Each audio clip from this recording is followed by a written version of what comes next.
Je suis issu d'une famille d'agriculteurs. Le papa a exercé ce métier pendant plus de 30 ans.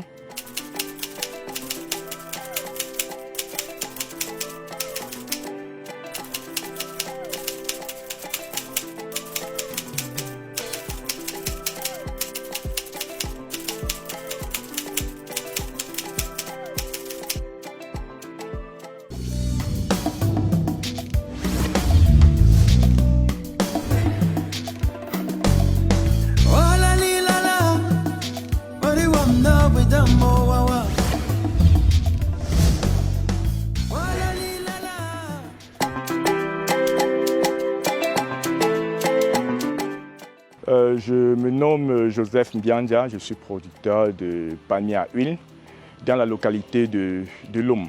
Je suis issu d'une famille d'agriculteurs. Le papa a exercé ce métier pendant plus de 30 ans. Il y a de cela 5 ans que j'exerce véritablement dans le domaine proprement dit.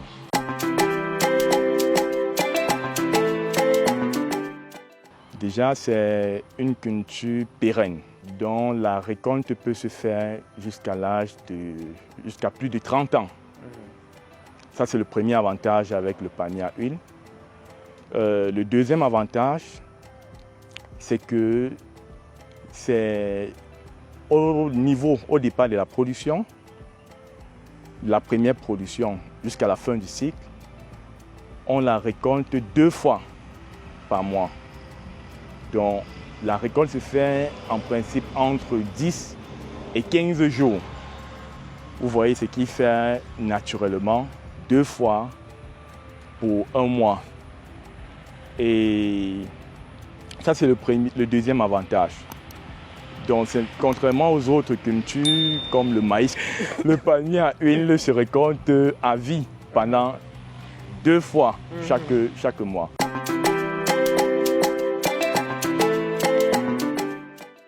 Comme avantage, c'est une culture qui permet de mieux sauvegarder ces espaces. Si vous avez un voisin qui essaie de grignoter vos limites, là, vous voyez qu'avec le maïs, ça peut être facile, ou le bananier plantain, ça peut être facile avec ces cultures. Et même si vous l'abattez, ça sera difficile d'effacer les preuves, parce qu'il y a des racines au sol. Donc moi, je trouve cela comme étant un avantage de la culture. C'est une culture qui ne peut pas être volée facilement. On ne la vole pas facilement. Comme le maïs que quelqu'un peut venir casser 1 ou 2 épis et mettre dans le sac. Donc pour couper un régime comme vous le voyez ici, là, il faut avoir un matériel adapté.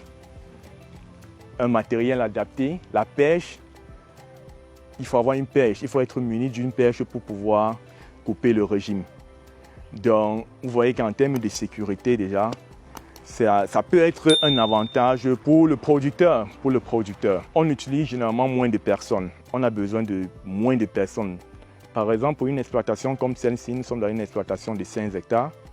Nous avons maximum besoin de 4 personnes pour le suivi des opérations.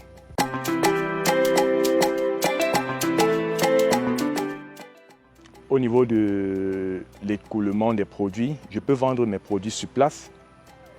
Donc dès qu'on a coupé, après la récolte, j'appelle une entreprise de la place, elle vient chercher les régimes sur place.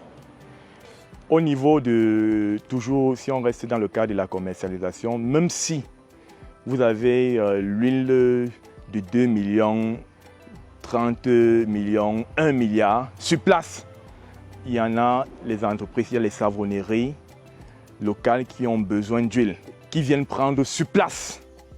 Donc pour dire en gros que pour le déstockage, pour la vente, c'est une culture qui ne demande pas d'effort, de fournir d'efforts pour la commercialisation, contrairement aux autres cultures.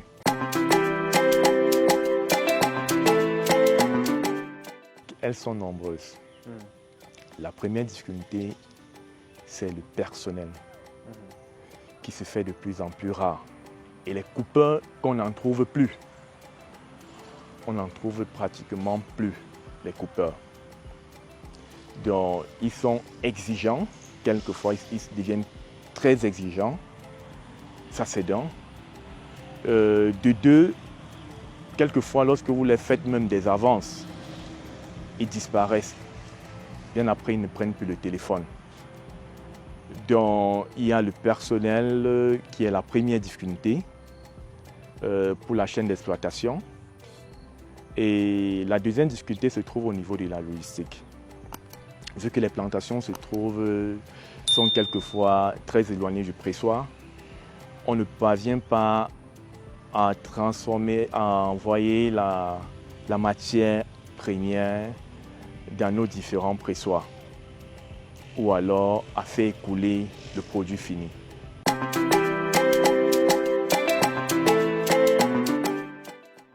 Donc, je pense que c'est une culture d'avenir. La tendance économique sur le marché avec la crise russo-ukrainienne, nous enregistrons une inflation du prix de vente de l'huile de palme.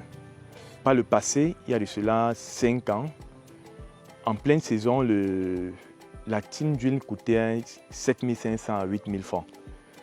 Mais depuis ces 3 dernières années, je n'ai pas commercialisé une tine d'huile à moins de 10 000 francs. Donc c'est une preuve palpable que nous sommes bel et bien dans une culture de l'avenir. Et avec les demandes qui sont d'autant plus fortes, nous ne parvenons déjà pas à satisfaire les savonneries qui viennent acheter l'huile dans notre localité. Et vraiment, le besoin y est. Et ce qui me fait penser que c'est une culture dont les jeunes peuvent se lancer.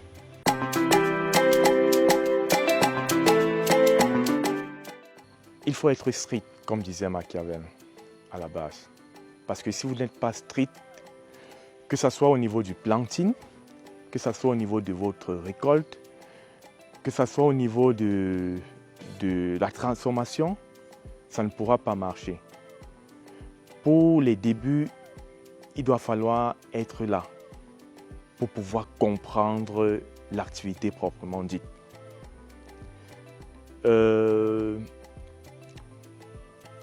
Ça, c'est le premier conseil. Le deuxième conseil que je peux donner à toute personne qui souhaiterait se lancer dans la culture du palmier à huile, c'est le choix des semences. Vous savez, il y a plusieurs types de variétés de variétés de noix de palme. Nous avons le Ténéra, il y a le Dura et le Piscifera. Ça doit dépendre de l'objectif de tout un chacun. Le Piscifera et le Ténéra sont les graines les plus rentables sur le marché. Plus rentables sur le marché lorsqu'on vend en régime et plus rentables aussi, pourquoi? Parce qu'elles donnent d'autant plus d'huile que les Dura. Mais les Dura, par contre, je veux dire, donnent beaucoup plus d'épamis. Ce qui fait que beaucoup plus d'épamis. Donc ça dépend de la vision de tout un chacun. Si, par exemple, vous souhaitez vous lancer dans la production de l'huile de palmiste, je vais vous demander de faire plus de Dura. Si votre finalité, ce sont les palmistes, je vais conseiller à tous ceux qui aimeraient se lancer de faire plutôt dans les Dura. Et le choix de la variété aussi, dans le sens que les Ténéra produisent, lorsque vous n'engraissez pas, elles ont en période de basse production, c'est-à-dire entre juin et novembre, la baisse de la production est très flagrante. Contrairement au Dura qui produit à tout moment. Les femmes aussi sont concernées, bien sûr. C'est le choix du site. Le choix du site qui est très important. Je préfère avoir 5 hectares bien situés, accessibles, que d'avoir 15 hectares enclavés. Donc le choix du site également est très important lorsqu'on veut se lancer dans la culture du palmier à huile.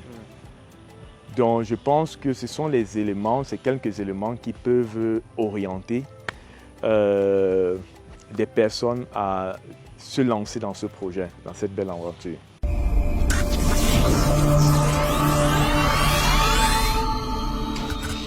Si tu as une plantation de 250 hectares, tu dois mettre en place un pressoir semi-automatique qui va être capable de supporter la capacité de production.